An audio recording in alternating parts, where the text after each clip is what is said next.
오늘 하나님께서 우리에게 주신 말씀은 구약성경 예레미야서 14장 1절에서 6절까지 말씀입니다. 가뭄에 대하여 예레미야에게 임한 여호와의 말씀이라. 유다가 슬퍼하며 성문의 무리가 피곤하여 땅 위에서 애통하니 예루살렘의 부르짖음이 위로 오르도다. 귀인들은 자기 사환들을 보내어 물을 얻으려 하였으나 그들이 우물에 갔어도 물을 얻지 못하여 빈 그릇으로 돌아오니 부끄럽고 근심하여 그들의 머리를 가리며 땅에 비가 없어 지면이 갈라지니 밭 가는 자가 부끄러워서 그의 머리를 가리는도다. 들의 암사슴은 새끼를 낳아도 풀이 없으므로 내버리며 들나귀들은 벗은 산 위에 서서 승냥이같이 헐떡이며 풀이 없으므로 눈이 흐려지는도다. 아멘. 오늘 이 말씀을 통해서 성령께서 하나님의 음성 들려주시고 여러분은 그 말씀을 마음으로 받고 묵상하고 입으로 말함으로 말씀의 역사를 이루시기를 바랍니다. 오늘 말씀은 가뭄에 대하여 예레미야에게 임한 여호와의 말씀이라 라고 했습니다. 아마 하나님께서 예레미야에게 큰 가뭄이 있을 것이라 라고 알려주신 말씀인 것 같습니다. 여러분, 요즘 우리나라도 날마다 폭염이 계속되고 있습니다. 불과 며칠 전에는 긴 장마와 폭우로 인해서 엄청난 수해를 입었습니다. 그런데 몇 달 전에는 우리 지역이 오랜 가뭄으로 대대적인 물 전략 캠페인을 벌이기도 했습니다. 올해 장마는 끝났다고 하지만은 또 태풍이 지나가면서 어떤 피해를 입을지 모르겠습니다. 여러분, 이런 자연재해를 당해보면은 인간은 참 연약합니다. 그래서 겸손해져야 되고 무엇보다도 이런 재해를 통해서 하나님의 음성을 들을 수 있어야 됩니다. 왜냐하면 성경에 보면은 하나님께서 이런 재해를 통해서 인간을 심판하신 경우가 많기 때문입니다. 오늘 말씀도 그런 말씀입니다. 가뭄으로 이스라엘을 심판하시겠다는 하나님의 말씀입니다. 여러분, 몇 달 전에 우리 지역에도 가뭄이 있었다라고 말씀드렸는데 여러분, 그것과 유다 예루살렘의 가뭄이 드는 것은 비교할 수가 없습니다. 이번에 우리가 경험한 가뭄은 사실은 물이 부족해서 좀 불편한 정도였습니다. 농사가 걱정이 된다는 수준이었습니다.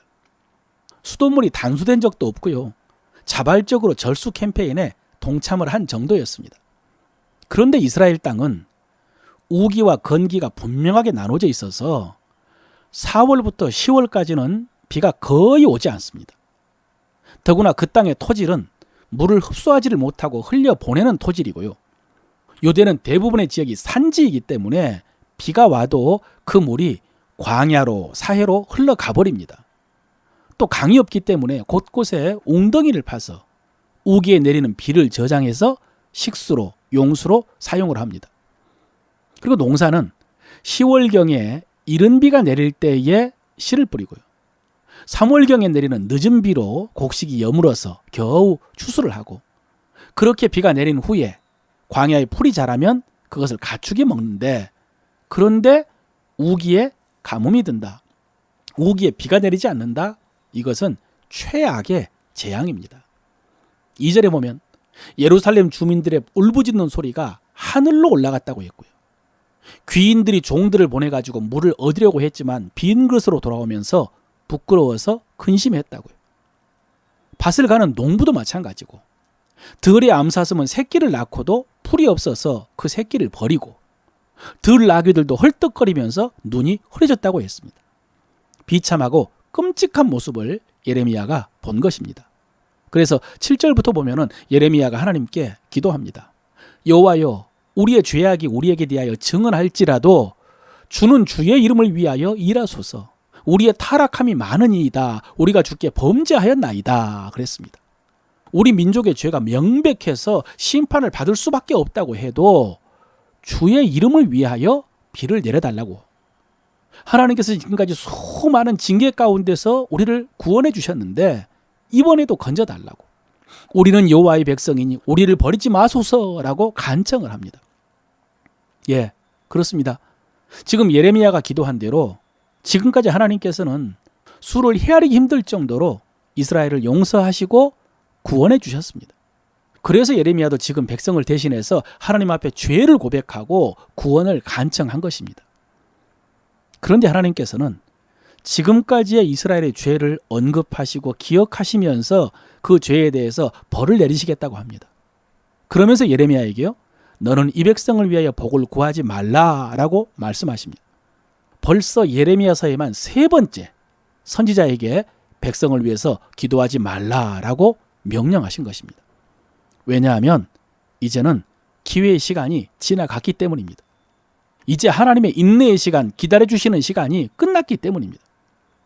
다시 한번 베드로 사도의 말씀을 언급하자면 지금까지는 1000년을 하루같이 기다려주셨는데, 그래서 그 기다려주심이 영원할 줄 알았는데 심판의 날이 도적같이 임한 것입니다. 그래서 오늘 하나님께서도 예레미야에게 이제 너는 그들을 위해서 기도하지 말라고요. 이제는 그들이 금식을 해도 내가 그 부르짖음을 듣지 않을 것이고, 그들이 번제와 소제를 드려도 받지 않을 것이다 라고 하시면서 뿐만 아니라 이어서 기근과 전염병으로 그들을 멸할 것이다 라고 하셨습니다. 여러분, 우리는 오늘 이 말씀을 두렵고 떨림으로 받아야 됩니다. 여호와여, 우리의 죄악이 우리에 대해 증언할지라도 주는 주의 이름을 위하여 일하소서. 우리의 타락함이 많으니이다. 우리가 주께 범죄하였나이다. 우리를 버리지 마옵소서. 여러분, 얼마나 간절한 기도입니까? 얼마나 절절한 회개입니까? 그런데 기도해도 안 되고 회개해도 안 되는 순간이 옵니다. 그러므로 우리는 하나님의 오래 참으심을 요행으로 여기고 그 순간만 어떻게 모멸하려고 해서는 안 됩니다. 그것은 하나님을 멸시하는 것이고요, 심판날에 나타날 진노를 쌓는 것입니다. 그 이후에는 요행도 없고 모면도 없습니다. 그동안 쌓였던 진노가 한꺼번에 쏟아질 것입니다. 오늘 백성이 가뭄으로 고통받는 모습을 본 예레미야가 하나님께 중보를 했지만 하나님으로부터 더 이상 기도하지 말라라는 말씀을 들었고요, 뿐만 아니라 기근과 전염병이 이어질 것이다 라는 끔찍한 말씀을 들은 예레미야는 이번에는 울면서 그 책임이 거짓 선지자들에게 있다라고 호소를 합니다. 그러니 백성들은 용서해 달라고, 구원해 달라고요. 선지자들이 그들에게 이르기를 너희가 칼을 보지 아니하겠고 기근은 너희에게 이르지 아니할 것이라, 내가 이곳에서 너희에게 확실한 평강을 주리라 하나이다. 거짓 선지자들이 이렇게 말했다는 것입니다. 그러자 하나님께서는 그들이 내 이름으로 거짓 예언하는 것을 알고 있다라고 하셨습니다. 하나님께서 보내지 않았는데 그들이 거짓 환상과 점술과 자기 마음대로 거짓 예언을 하고 있다고. 그러니 그들이 임하지 않으리라 라고 했던 그 칼과 기근으로 멸망할 것이라 라고 말씀하셨습니다. 그러나 그 거짓 선지자들의 말을 받은 백성들도 마찬가지라고 하십니다. 거짓 선지자들이 기근과 칼로 말미암아 망할 것이고 그들을 장사할 자가 없을 것이고 그들의 아내와 아들과 딸이 그렇게 되리라. 그러나 그 거짓 예언을 믿는 백성들도 심판을 받을 것이라. 왜냐하면 거짓 예언을 받은 것이 그들의 죄의 결과이기 때문입니다. 그들이 참 선지자가 전하는 말씀을 받지 않는 그 죄의 결과가 거짓 선지자의 말씀을 받는 것으로 나타날 것이기 때문입니다.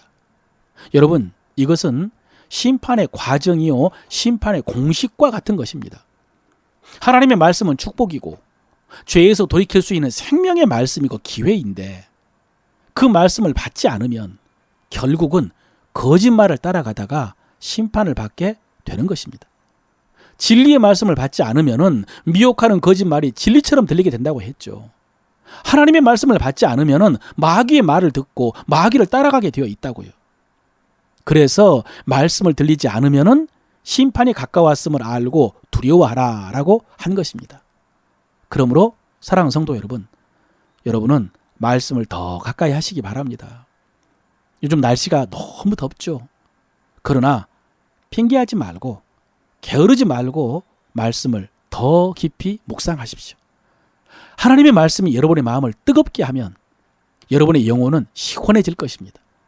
여러분의 심령에 말씀이 심어지면 성령의 단비가 내리고요, 열매가 맺히고 역사가 나타날 것입니다. 이렇게 여러분은 말씀을 통해서 죄와 심판을 이기고 그리고 승리하고 그리고 찬양하는 여러분 되시기를 주의 이름으로 축원합니다.